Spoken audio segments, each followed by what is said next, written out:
Mainit ngayon sa social media ang usapin na kinasasangkutan nina Norman Mangyusan at Manny Pacquiao. Sa mga nagdaang araw, kumalat ang iba't ibang reaksyon at opinyon ng netizens matapos maiugnay ang pangalan ni Mangyusan sa mga pahayag na may kaugnayan kay Pacquiao. Marami ang nagbigay ng kani-kanilang pananaw. May mga nagsasabing dapat maging maingat sa mga sinasabi online, lalo na kapag ang tinutukoy ay isang kilalang personalidad. Mayroon ding naniniwala na may karapatan ang bawat isa na magpahayag ng opinyon, basta may respeto at sapat na batayan. Si Manny Pacquiao, bilang isang matagal ng public figure, ay hindi na bago sa ganitong uri ng issue sa social media. Para sa ilan, bahagi ito ng pagiging isang taong may malaking impluwensya, kung saan bawat kilos at pahayag ay agad napapansin at pinapuna ng publiko.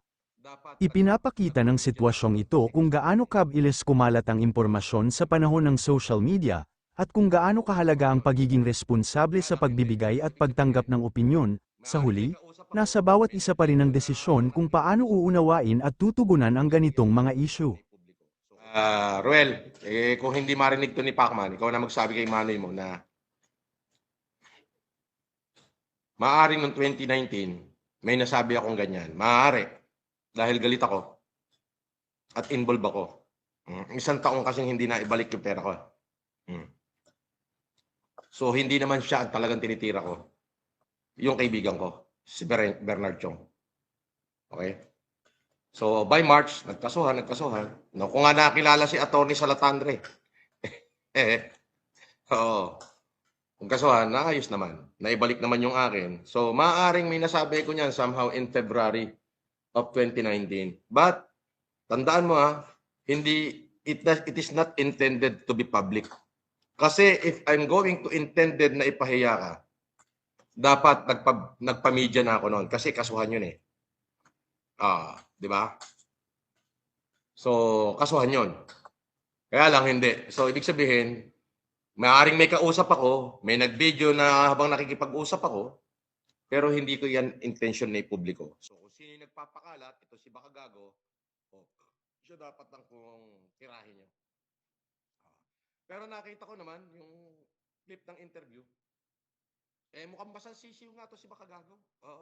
Pinipilit lang kumuha ng atensyon kay Pacman. Parang gano'n.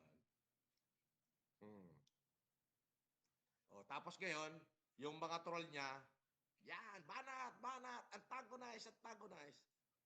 Alam mo Bakagago, hindi ako kasi bobong katulad mo. Hindi ako marunong mag-endorso ng peking abogado, peking law firm para mambudol ng mga Pilipino. Ikaw, gawain mo yan.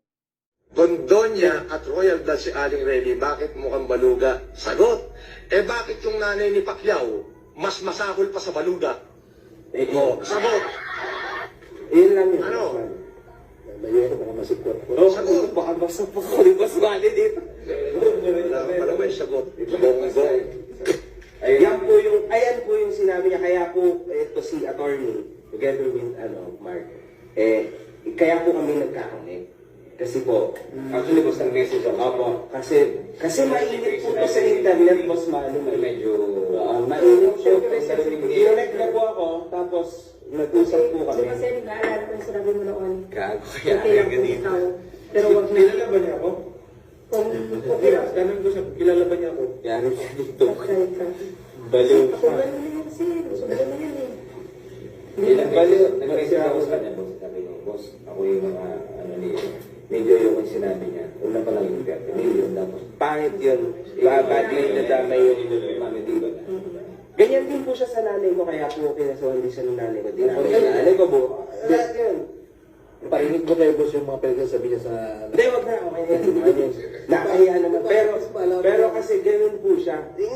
Sa akin, okay lang kasi influencer versus influencer. Pero bakit pati si Boss Manny, dadaan mo sa katangahan Kasi ko? maganda rin yung mabigat eh. Bakit kilala ba niya si Exactly. Oh, hindi niya kilala. Baliw ko nga talaga. Ayan, pag pinatulan ka ni Boss Manny, andyan yung maraming abogado yan, si Boss Manny. Pero yan, pagka ikaw ay pinatulan yan, Pwede pa rin.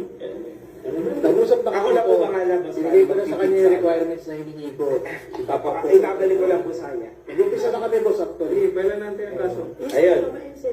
Very good, Norman. Nagdagdag ka na naman. Tatlo lawyer na yun. Well, Kailan kita tingnan ko.